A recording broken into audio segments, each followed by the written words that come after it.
All right, good morning. Here's Bill Murray, and Bill is going to be talking about biometrics. Take it away, Bill. Greetings, Queen City of the Northwest. Uh, I'm going to talk to you this morning about the strengths, the limitations, and the uses of biometrics. This is a very confusing area. Years ago, I had an ongoing conversation with David Clark, who wrote Computers at Risk for the National Science Foundation.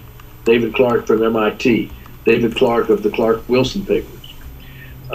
David had a real problem understanding biometrics, and he was really concerned that he could not change his finger if his biometrics were compromised.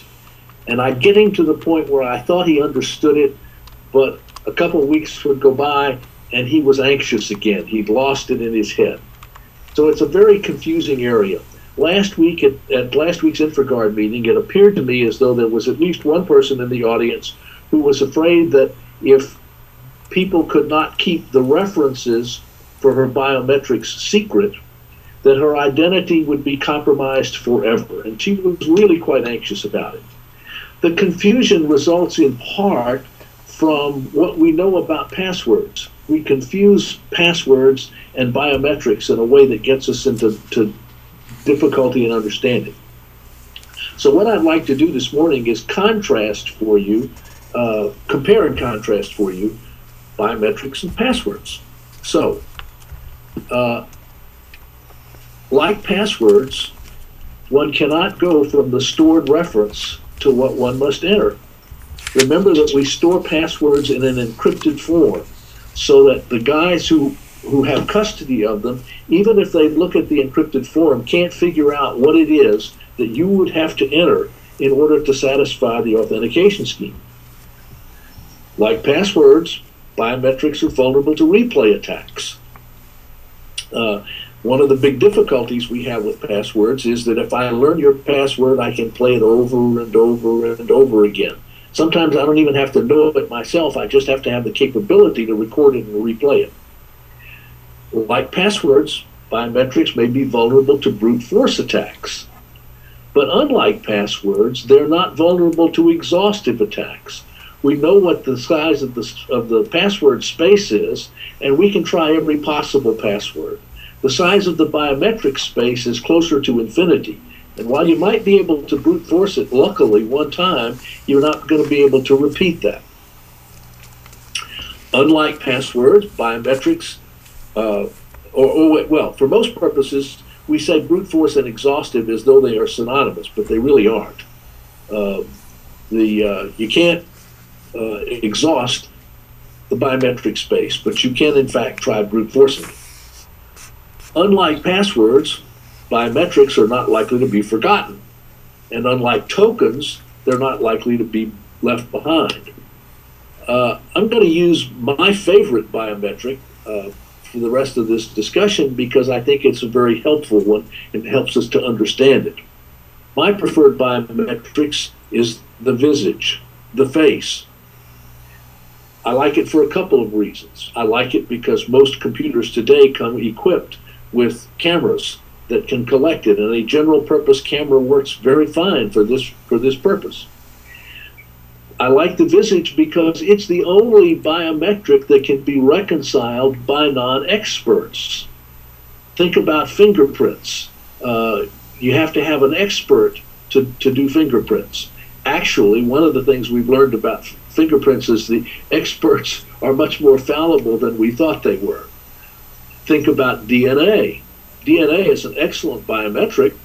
The problem with DNA, of course, is that we will always have to rely upon the testimony of experts to tell us that a particular sample of DNA matches some particular reference of DNA. No non-expert is ever going to be able to appreciate that evidence. All they're going to be able to do is rely upon testimony of experts. Indeed, until very recently, machines could not reconcile faces as fast as humans could. And that's one of the things that's kept us from using them.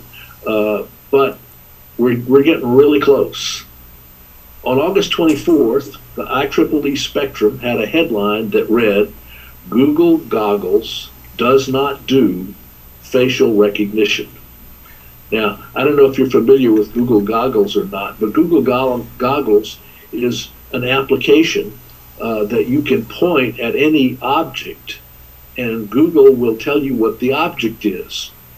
I had the experience just last weekend. I got a new copy of TomTom, my navigation software. And one of the new options was, it says, under Navigate To, you can navigate to a picture.